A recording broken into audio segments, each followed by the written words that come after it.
Sumabi po ang biyaya, awa, habag, pagpapala, katotohanan, kapayapaan, pag-ibig mula kay Abayaw. Isang magandang umaga, tanghali, hapon, gabi, sa lahat po nang inabot ng pangaral ng muting channel nito. Sa iba't ibang panig na mundo, maging dito sa atin sa buong Pilipinas. Muli nating pasalamatan si Abayaw sa buhay na ipinagkaloob niya sa bawat kapatid sa kapulungan, maging sa lahat po ng ating mga mahal sa buhay. Maraming pong salamat, Abayaw. Ngayon po ay July 1, 2025, ganito po alas 4:24 ng hapon dito sa atin sa buong Pilipinas. Unang araw ng buwan ng Hulyo. Ngayong araw po na ito, no? Araw po ng Martes. Tama ho ba? At magandang hapon po sa lahat ng mga ating viewers. Magandang hapon, Luzon, Visayas at Mindanao. Magandang hapon sa lahat po ng mga kapatid natin sa iba't ibang panig ng buong mundo. Magandang hapon sa lahat ng nagbukas ng kanilang mga cellphone, sa kanilang mga tahanan, upang tayo po ay mapanood, mapakinggan dito po sa ating ginagawang pangaral araw-araw, Lunes hanggang Sabado, alas 4:30 ng hapon. Dito po sa Facebook Live. Muli, isang magandang hapon, mabiyayang pakikinig sa bawat isa at loobin po ni Abayaw na magbukas siya ng pangunawa sa lahat po ng makakarinig at makakapanood sa hapon po ito. Ang ating pong paksa, tayo po ay nasa ikalawang bahagi na ng ating paksa hinggil po doon sa sulat ni Pablo sa Galatia 1:10. Sabi ko dito, bakit ko sinasabi ito? Dahil ba nais kong mapuri ng tao? Hindi. Ang papuri lamang ng Diyos ang tangi kong hinahangad. Sinisikap ko ba magbigay lugod sa tao? Hindi. Kung yan ang talagang hangad ko, hindi na sana ako naging alipin ng Kristo. Minsan pa nating pasalamatan si Abayaw sa pagkakataon at sa buhay na ibinahagi pa niya sa atin.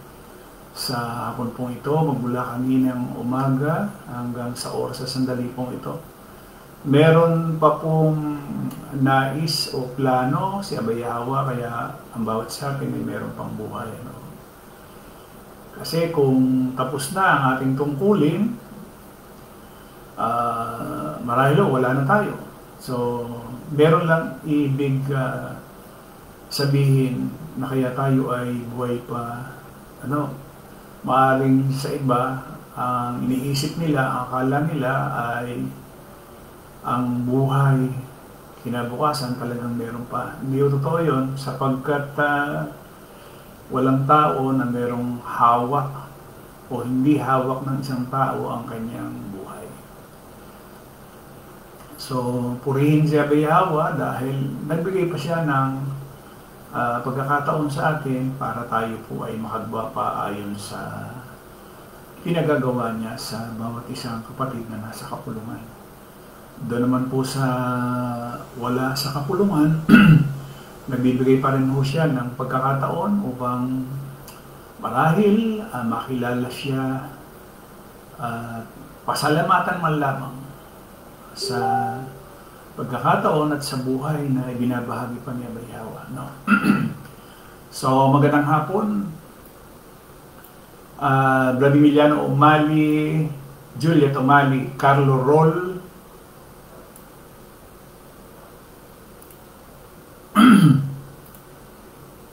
Sister Chris de la Cruz Kim, magandang hapon.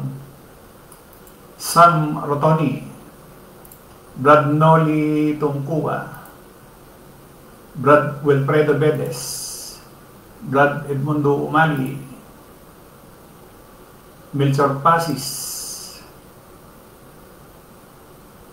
Lisa Indenible Corsiga, Sister Shirley Reverisa, magandang hapon.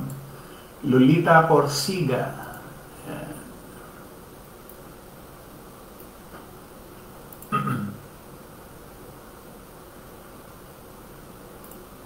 ang oras na po natin, alas 4:28.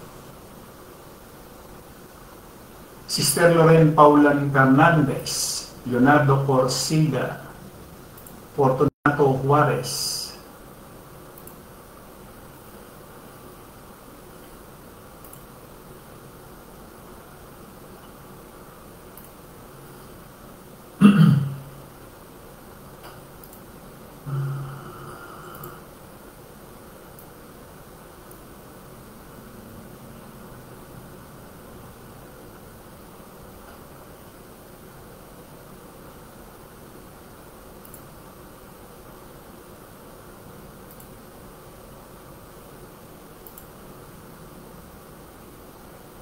Cecil Manyoso, magandang hapon.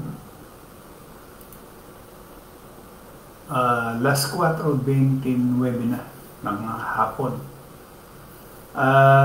Muli po, July 1, 2025. Napabilis ng panahon ano.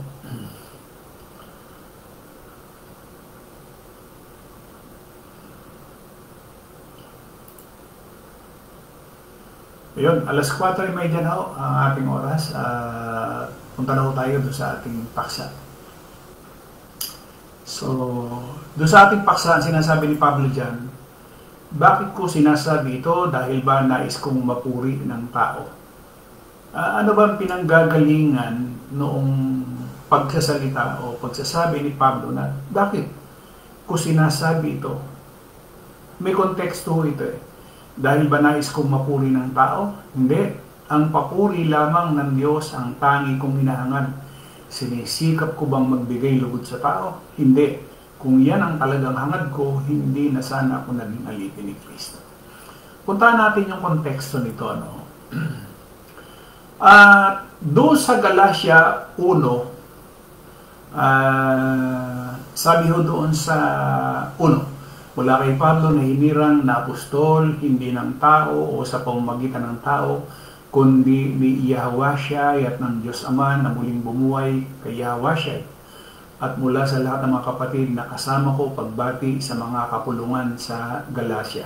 Kasi nakalagay ho dito, iglesia, kapulungan, kasi mga tao. Ang binabati ho dito ay mga tao, hindi simbahan, hindi church, hindi iglesia. Sumayin niyo nawa ang kagandahang loob at kapayapaan mula sa Diyos Ama at sa ating Panginoong Yahweh. Inialay ni Yahweh ang kanyang sarili para sa ating kasalanan. Ayun o, inialay ang kanyang sarili para sa ating kasalanan. So ang kaligtasan talaga sa kasalanan, hindi sa impyerno na itinuturo ng mga reliyon. Ayon sa kalooban ng ating Diyos Ama, upang mahango tayo sa kasamaang naghahari ngayon sa sanlibutan ito. Ano yun? Yun yung laman. Yung Diablo, yung Satanas. Para mahango tayo. Ayun. Purihin ng Diyos, magpakailanman siya nawa. 6. Nagtataka ako kung bakit kayo dali ninyong tumalikod sa Diyos na tumawag sa inyo sa pamamagitan ng kagandahang loob ni Kristo. Ang bawat isa, lalo na ho doon sa sulat ni Pablo sa mga kapatid sa Galatia, ang tumawag si Abay Yawa. Kung mapapansin nyo yung sinasabi niya na namangha siya, sabi niya,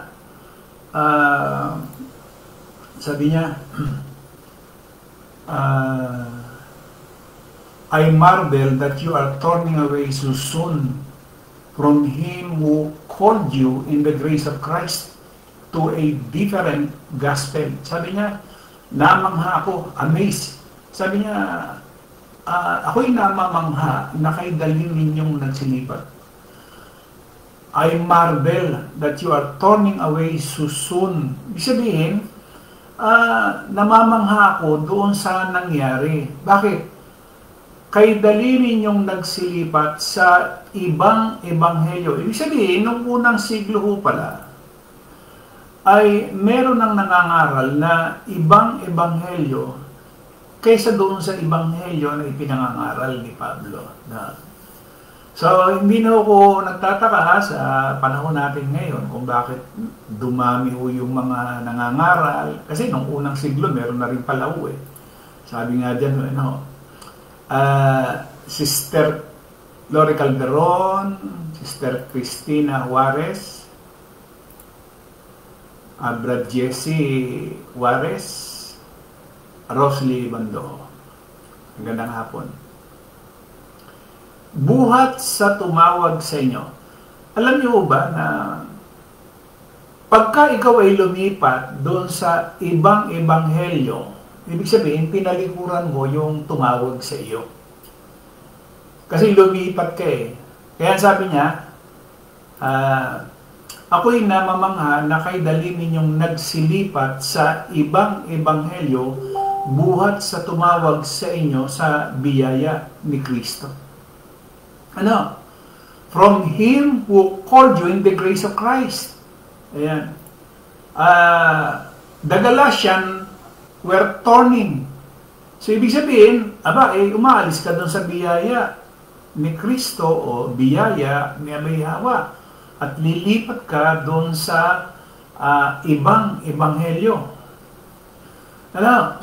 So, kung ilalagay natin yung konteksto na sinasabi ni Pablo, pinakikita dito ni Abay Hawa sa panahon natin na talaga palang wala talagang nangaral na katulad nung ipinangaral ni Pablo. No? Alam niyo kung bakit? Ito ho ay sulat ni Pablo sa mga kapatid sa Galacia. No? Ibig sabihin lamang, kapatiran sa kapulungan ito. Ang nangyari, sabi niya, ako'y namangha na kay dali ninyong, sabi niya dito sa magandang balita nagtataka ako kung bakit kay dali ninyong tumalikod sa Diyos na tumawag sa inyo sa pamamagitan ng kagandahang loob ni Kristo. Ibig sabihin, kung halimbawa, kung ilalagay mo dun sa panahon natin ngayon at ikaw ay sumusunod dun sa ibang ebanghelyo, hindi yung ebanghelyo na itinuro ni Pablo, tumalikod ka kay Abay Hawa.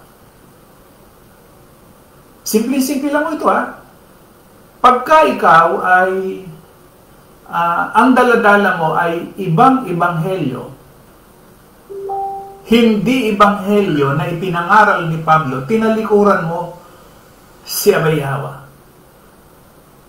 Kasi tinabi niya ako, para, alam niyo kung bakit ko idinidiin to, para ipaunawa sa bawat isa sa atin na talaga palang lahat pala ng reliyon lumihis sa magandang balita o ebanghelyo na ipinangaral ni Pablo. Tignan ninyo.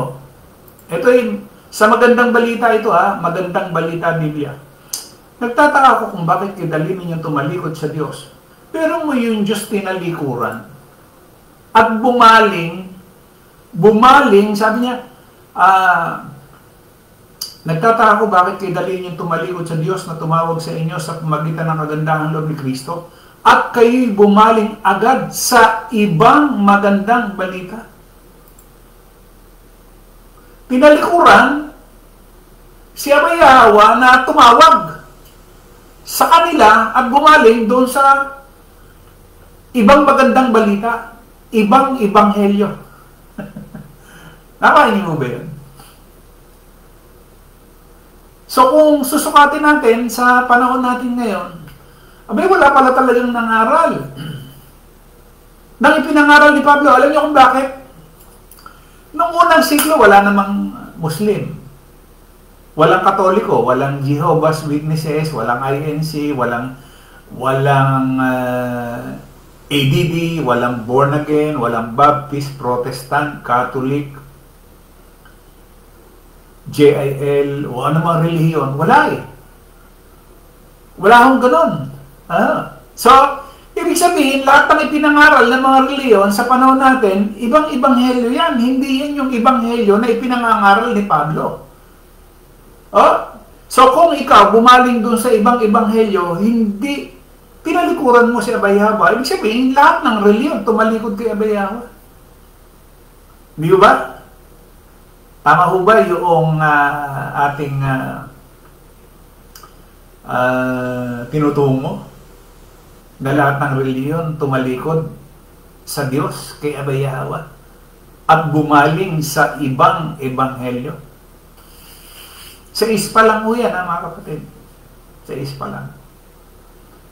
Sa pagka ikaw bumaling doon sa ibang ebanghelyo, tinalikuran mo si Abay Hawa. Ganon kasimple. So pag tinalikuran mo si Abayawa, meron ka ba bang kaligtasan sa kasalanan? Wala na ho eh. Alam niyo kung bakit? Ang sabi ho dito kasi sa Galacia, tingnan niyo sa 4, Galacia 1:4, inialay ni Yahweh siya ang kanyang sarili para sa ating kasalanan ayon sa kalooban ng ating Diyos Ama. Inialay niya yung kanyang sarili, pagkatapos tinalikuran mo siya.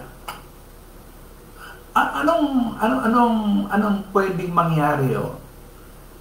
Binigay niya yung buhay niya para doon sa ating mga kasalanan. Pagkatapos tatalikuran mo siya. Kasi bumaling ka sa ibang ebanghelyo. Hindi yan yung magandang balita na ipinangaral ni Pablo. Kaya ko sinasabi, nung unang siglo naman, wala naman yung Seventh-day Adventist. Wala namang...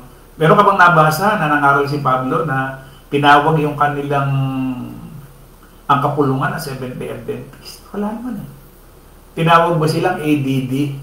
Ipinagmamalaki pa ng Soriano na ang dating daan, MCGI. Wala ho yan. Puro katang isip. Di ba? Puro katang isip lahat ho yan eh. Oh, lahat ng kanilang pamagat, puro kinatang isip. Palibasa nga, wala yung banal na espiritu eh. O, ituloy ho natin. Nasa 6 tayo, ano? Ayan. Ang totoo, wala namang ibang magandang balita, kaya nga lamang may mga nanggugulo sa inyo at nagsisikap na baguhin ang magandang balita ni Kristo. Sa Paul, lahat po ng reliyon binago yung magandang balita na ipinangaral ni Pablo. Lahat. Walang relihiyon na hindi binago. Kinalikot, pinasama yung ebanghelyo. So, paano ngayon? Yung lagi nating isinisigaw, lagi nating pinangangaral na walang maliligtas kahit isang relihiyon. Kaya nga, ang sinasabi nga ni Pablo dyan, sumpain. Ganon katindi yung sinasabi ni Pablo na kung kayo, mangangaral kayo ng ibang ebanghelyo, maliban sa pinangaral namin, kahimat isang anghel, ang bumaba mula sa langit, mangaral ng iba, sa amin ipinangaral, matakwil. Walang relihiyon na nangaral na magandang balita na ipinangaral ni Pablo. Lahat kinalikot nila, lahat dinagdagan, lahat inimbento. Si Pablo hindi nangaral ng pera, hindi siya nangaral ng pasalamatan taon-taon, hindi siya nangaral ng pasalamatan tuwing kalahating taon, hindi siya nangaral na every o quarterly pasalamatan. Walang gano'n. Kaya sinasabi niya doon sa mga kapatid sa Galacia, sabi niya, nagtataka ako bakit kay dali ninyong tumalikod sa Diyos. Pagtalikod kasi kay Abayawa yun eh. Yung bumaling ka sa ibang sinasabing magandang balita, pagtalikod yun kay Abayawa. So, once na tinalikuran mo si Abayawa, ang isang malaking tanong doon o question mark lang doon, magkakaroon ka pa ba ng kaligtasan sa kasalanan? Tinalikuran mo siya? Di ba? Sabi ni Brad Trudel na ba, kaya pala bro, Eman, may maling aral po talaga na dala-dala ang tao tulad ng panahon ng unang siglo. Halimbawa ng reliyon, iba yung aral na dala-dala ng mga mangangaral sa ngayon. Yun yung halimbawa eh. Kaya sinasabi ni Pablo doon sa mga kapatid sa Galacia, nagtataka ako sa inyo. Sabi niya, nagtataka ako, bakit kay dali ninyong tumalikod sa Diyos na tumawag sa inyo sa magitan ng kagandahang loob ni Kristo?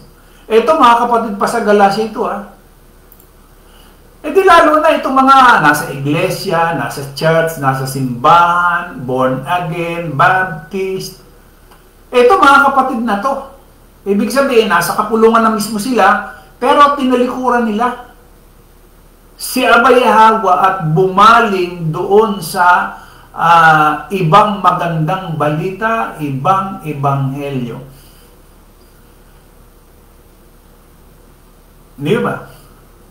So, once na ikaw tumalikod o tinalikuran mo na si Abayawa, yung kaligtasan malayo na sa iyo. Itsura siya na ikinaila mo siya eh. Hindi ba? So, imagine ninyo mga kapatid. O ngayon, imagine ninyo. Madalas kong sinasabi ito na, sige, isipin ninyo. Kung lahat ng reliyon tumalikod kay Abayawa, may maliligtas ba? Gaano kaliit ang tsansa na maligtas ang isang reliyon? Pero mo tinalikuran mo yung nagsakripisyo.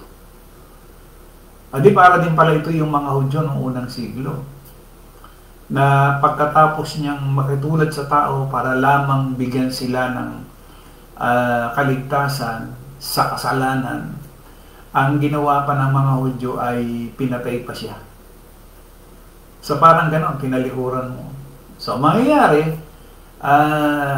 hinatulan ni Abayawa yung mga Hudyo, yung mga Israelita noong panahon ng unang siglo, noong 70 AD.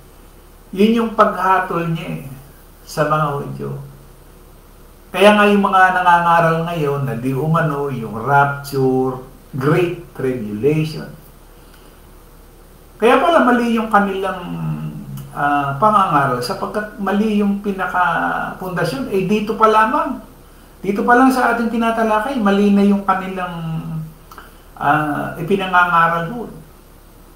Kasi wala namang ipinangaral si Pablo na katulad ng ipinangangaral ng mga reliyon eh. O, tinanin nyo. Si Esteban, sabi niya doon sa Gawa 7:48, sabi niya, gayon man ang kataas-taasan Diyos ay hindi nananaan sa mga bahay na gawa ng tao, sabi ng mga propeta. Sabi ni Esteban, yun daw kataas-taasan Diyos, hindi tumitira sa bahay na gawa ng tao. Sabi ni Pablo, sinikundahan ni Pablo ito eh. Sabi niya, ang Diyos na gumawa ng sanlibutan, 17:24, ang Diyos na gumawa ng sanlibutan at lahat ng bagay na narito ang Panginoon ng langit at ng lupa, siya hindi naninira sa mga templong ginawa ng tao. Tanong, si Pablo ba nangaral na magpatayo ng simbahan, iglesia o church? Hindi. So kung hindi pinangaral ni Pablo yung pagtatayo ng simbahan, church o iglesia, kabilang ba yung Muslim? Ang Muslim merong mosque, di ba? Ang Mormons merong templo. INC may templo. Saksi ni Jehovah meron ding templo. ADD, bagamat sinasabi nila na hindi templo yung kanilang pinagtitipunan, pero gusali. Di ba? At ang sinasabi lang nila, nangungupahan lang sila. Pero yung naandun sa kanilang main, o sarili nila yun, napakalaking gusali. No? Hindi nangaral si Pablo na magtayo. Di ba? So, anong tawag ko doon? Kaya sabi ni Pablo, nagtataka ako bakit kayo dali ninyong tumalikod sa Diyos na tumawag sa inyo sa magitan ng gandahan ni Kristo at kayo bumaling agad sa ibang magandang balita. So, sa Paul na. Hindi ba? Kasi walang ipinangaral si Pablo eh. 17:24 si Pablo ang nangangaral, 7:48 si Esteban, na pinatay pa nga ng mga Hudyo, ng mga Israelita. Dahil doon sa pagsasalita niya. Hindi siya ang wika tumatahan sa templo kung ginawa ng kamay ng tao. O ano nangyari? Ganon din ang ginawa kay Pablo. Diba? Dinudumog siya. Ganon din. Diba? So, sa ngayon, kung titingnan natin at susukatin natin, base dito sa Galatia na ating pinag-aaralan, sa 1:6 pa lang nga, makikita na natin talagang wala talagang maliligtas na mga reliyon. Kahit isa. Malaki, maliit, kilala, hindi kilala, o yung mga sinasabi nilang mga hindi ipinatala sa sect, yung mga natala sa sect. Wala kahit isa ho. Kasi hindi ipinangaral ni Pablo. So, ang dala-dala nila, ibang ebanghelyo, ibang magandang balita. So, ano yung ginagawa ngayon nila? Simple lang yung pananalapi, pera. Pinaasa ang mga miyembro doon sa kasinungalingang hindi talaga mangyayari. Pinaasa doon sa langit, paraiso, na hindi naman pala talaga mangyayari. Budol. Pinakamalaking budol ang relihiyon. Akala lang natin yung scam, yung bang nausong scammer. Marami scammer eh. Ang hindi alam mo ng marami, ang pinaka malupit na scammer ay ang relihiyon. Masakit pakinggan yan. Bakit masakit pakinggan? Kapag naunawaan natin kung gaano nakasasakit yung mabuting balita sa kalikasan ng tao, mas naunawa natin kung bakit may gustong baluktutin ito. Kaya nga nila binabaluktot dahil nakasasakit yung ebanghelyo. Ang ebanghelyo ay nakasasakit sa ating pagmamataas. The gospel offends our pride. It tells us we need a savior. Kalain mong kung wala pala si Felix Manalo, hindi magkakaroon ng kaligtasan ang tao? Paano sina Moises? Paano sina Abraham? Paano sina Jacob? Hindi sinakop ng 1914. Hindi na pala maliligtas. Ganon din si Propeta Muhammad. Hindi na din pala maliligtas sina Abraham, sina Jacob, dahil hindi sinakop ng Muslim eh. Di ba? Nagkaroon sila ng sariling sugo. Hindi si Pablo ang binibigyan nila ng halaga, kundi yung sugo na nila. Mas kilala si Soriano kaysa kay Pablo. Mas kilala si Manalo kaysa kay Pablo. Di ba? Pero mo maging sugo si Felix Manalo. Maging pantas, dukhang pantas si Soriano. Ibig sabihin pala, ang Pilipinas walang kaligtasan kung hindi sumulpot itong mga taong ito. Ganun ba? Wala po yan kasi nung malingan ho. Di ba? Kaya nga, may isang bagay tungkol sa mensahe ng tunay na pangangaral ni Pablo na lubhang nakasasakit sa kalikasan ng tao. There is something about the message of the true gospel that is deeply offensive to human nature. Ano yun? To understand, sabi niya, upang maunawaan ito, dapat muna nating maunawaan kung ano ang tunay na ebanghelyo na ipinahayag ni Pablo. Ang kanyang ebanghelyo, sabi niya doon sa unang Korinto 15, pinan natin no? Sabi ho dito, uno, mga kapatid, ngayon ipinapaalala ko sa inyo ang magandang balitang ipinangaral ko sa inyo. Yan ang magandang balitang inyong tinanggap. Hindi yung tinanggap ng mga relihiyon. Kasi walang ipinangaral si Pablo, magpatayo kayo ng kapilya, moske, simbahan, katedral, wala eh. Ang sabi niya, mga kapatid, sabi niya sa mga kapatid sa Korinto, ngayon ipinapaalala ko sa inyo ang magandang balitang ipinangaral ko sa inyo. Yung ipinangaral niya, yan ang magandang balitang inyong tinanggap at naging saligan ng inyong pananampalataya. Naliligtas kayo sa pamamagitan nito kung matatag ninyong pinangahawakan ang salitang ipinangaral ko sa inyo, maliban na lamang kung walang kabuluhan ng inyong pagsampalataya. Sapagkat ibinigay ko sa inyo bilang pinakamahalaga sa lahat ang tinanggap ko. Si Kristo'y namatay dahil sa ating mga kasalanan Tulad ng sinasabi sa kasulatan, inilibing siya at muling nabuhay sa ikatlong araw. Tulad din ng sinasabi sa kasulatan at siya'y nagpakita kay Pedro sa kasalip ng dalawa. Pagkatapos nagpakita siya sa mahigit na 500 kapatid na nagkakatipon. Marami sa kanila'y buhay pa hanggang ngayon, subalit patay ng ilan. At nagpakita rin kay Santiago at pagkatapos ay sa lahat ng mga apostol. Sa kahuli-huli, nagpakita rin siya sa akin kahit na ako'y tulad ng isang batang ipinanganak ng wala sa panahon. Sapagkat ako ang pinakahamak sa mga apostol.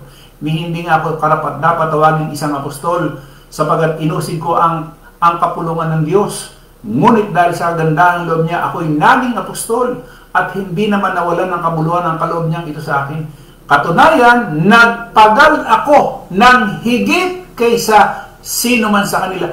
Mas kilala na ngayon si Felix Manalo kaysa kay Pablo. Mas kilala si Kibuloy kaysa kay Pablo. Mas kilala si Muhammad kaysa kay Pablo. Itinatanggi nga ng mga Muslim si Pablo. Di ba? Samantalang siya yung pinaka mahirap. Di ba? Ano sabi dyan ni Pablo? Nagpagal ako ng higit kaysa kanino man sa kanila. Subalit hindi ito dahil sa sarili kong kakayahan, kundi dahil sa kagandahang loob ng Diyos na nasa akin. Kaya maging ako o sila, ito ang ipinangangaral namin at ito ang pinaniniwalaan ninyo. Ang tanong natin, nangaral ba si Pablo na nagpasalamatan? Kalahati ang taon, taunan, wala. So, ibang ebanghelyo ang tinanggap ng INC, ibang ebanghelyo ang tinanggap ng ADP, ibang ebanghelyo ang tinanggap ng Jehovah's Witnesses, ibang ebanghelyo ang tinanggap ng Baptist, ibang ebanghelyo ang tinanggap ng mga Muslim, ibang ebanghelyo ang tinanggap ng lahat ng relihiyon. Hindi yan yung ebanghelyong ipinangaral ni Pablo. Kaya po mga kapatid, ipinakita ni Abayawa sa atin sa hapong ito kung gaano kabagsik ang salita ni Abayawa.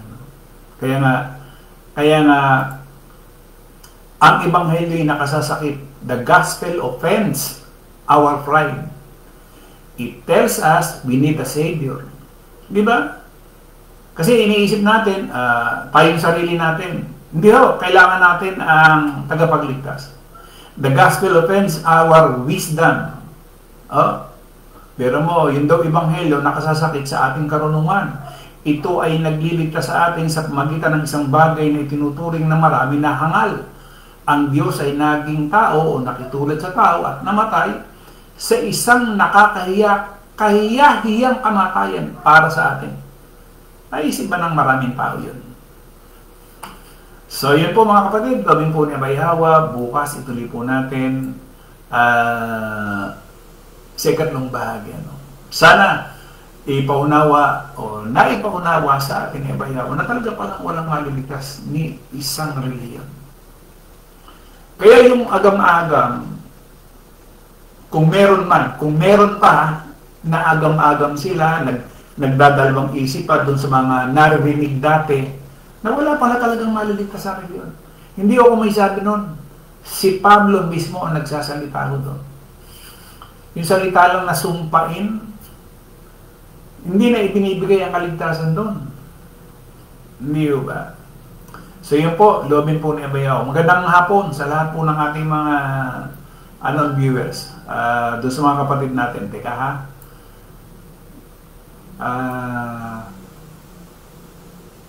Shirley Bandojo Abrera.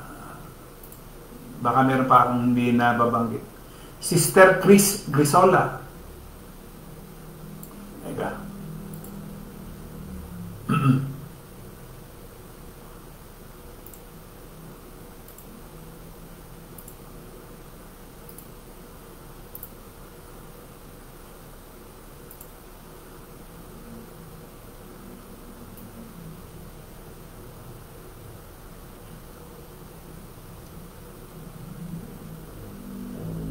Iba yung aral ng daldalan ni Apostol Pablo, Brother de la Nava. Mutual Passes, nagkakaisang reliyon sa maling aral. Sister Vivian Bandahomana, si King Saul po ba'y masasabi ko siya tumalikod sa Diyos dahil di na siya pinakinggan kaya nga lumit. Oo sis, hindi rin naligtas si Haring Saul. Inalis na. Once na inalis sa iyo yung banal na espiritu, katunayan lamang yun na hindi ka na magkakaroon ng kaligtasan. Kasi nagkasala ka eh. Nung alisin kay Haring Saul yung banal na espiritu, katunayan lamang yun. Sa atin, pagka inalis yan, kaya kita niyo yung mungkahi o sinasabi ni David, sabi niya, huwag mong alisin ang iyong santong espiritu sa akin. Yun ang pakiusap ni David, huwag alisin. Kasi pagka nawala na yung banal na espiritu sa atin, hudyat lamang yun na wala na tayong relasyon kay Abay Hawa. Wala tayong komunikasyon. Kasi yan lang ang nagiging komunikasyon natin yung banal na espiritu. Halimbawa, kung hindi ka gumagawa ng mabuti o kabutihan, hindi mo naiibig yung iyong kapwa, ibig sabihin lang wala yung espiritu. Wala yung banal na espiritu. Katunayan mo yun, pagka wala na yung banal na espiritu, ibig sabihin, hindi rin tayo ligtas sa kasalanan. Dahil wala yung nagtuturo, wala yung nagtuturo sa atin para manalangin, nagtuturo sa atin ng karunungan. Wala eh. Yun ang trabaho na ni Abay Hawa o banal na espiritu.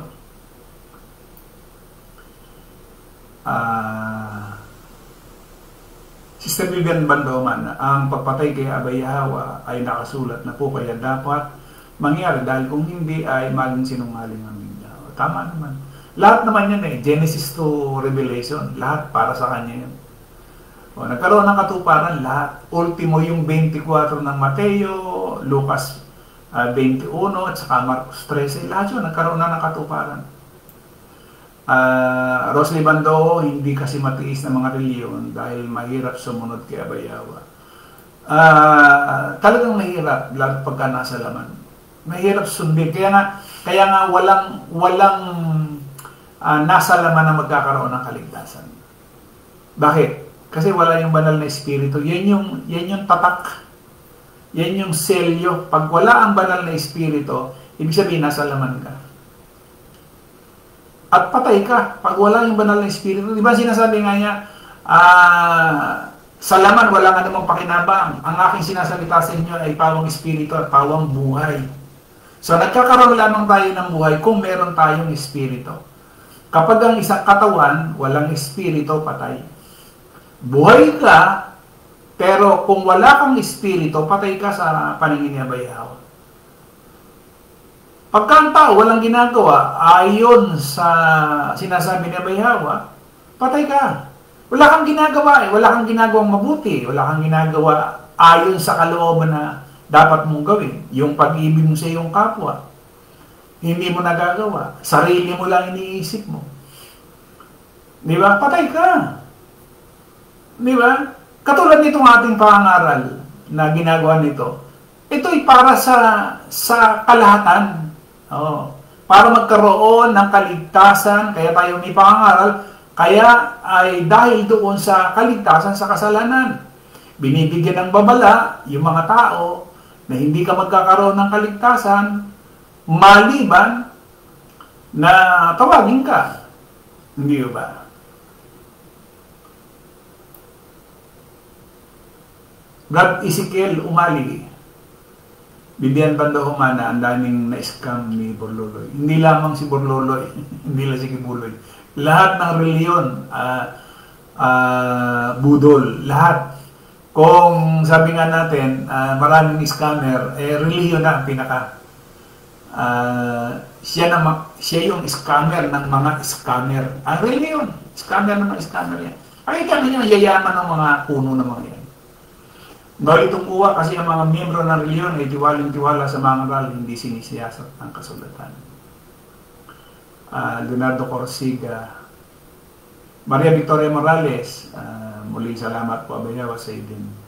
Salamat po, Sister Maria Victoria Morales. Joel Suela, si Salori Calderon. Maria Victoria, may hirap pag umalis tayo sa Kapunuan. Wala akong pagka umalis ang isang kapatid sa Kapunuan, tinanggihan niya si Abayawa. Ganun din, yung nangyari sa Galacia, sa mga kapatid sa Galacia, nasabi niya, ako'y namangha, nagtataka ako kung bakit kayo dali niyong tumalikod sa Diyos na tumawag sa inyo sa magitan ng kagandahan. Maaari ngayon, hindi na mamalayan ng isang tumalikod kay Abayawa o isang umalis sa Kapulungan. Hindi niya naramdaman, pero yun nung buhay na wala hanggang ng timano, nawala na ho yun.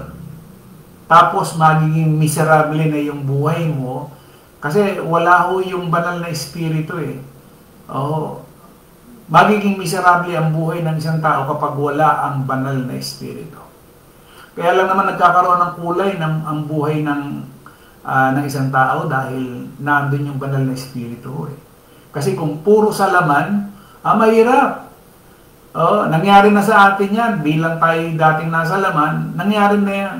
Wala tayong kaisipang malinaw. Lahat to yan. Sugod, lahat.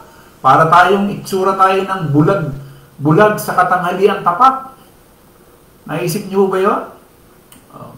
Pero mo, katanghaliang tapat, bulag ka. Madilim yung tingin mo.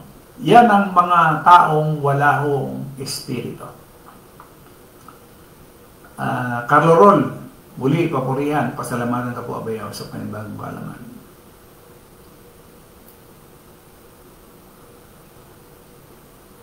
Sister Vivian Bandaumana, so ang mga audio ang ginamit ni Abayawa para mangyari ang nakahula sa video.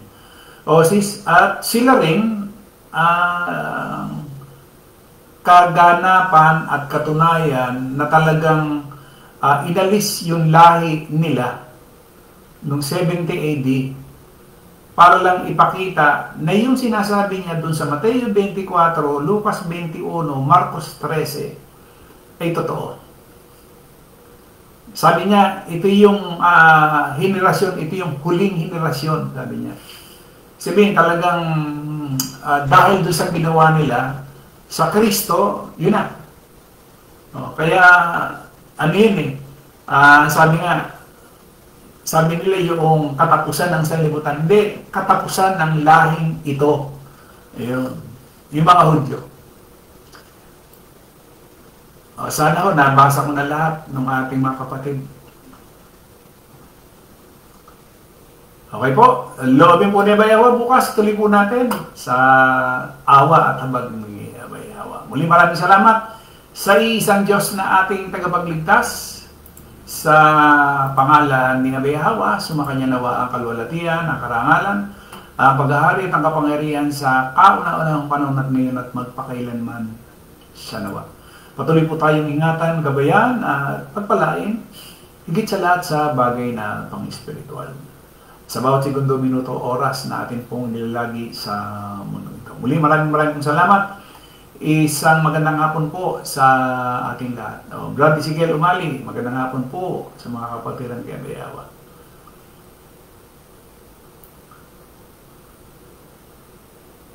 Ayun. Muli, maraming salamat sa bawat isa.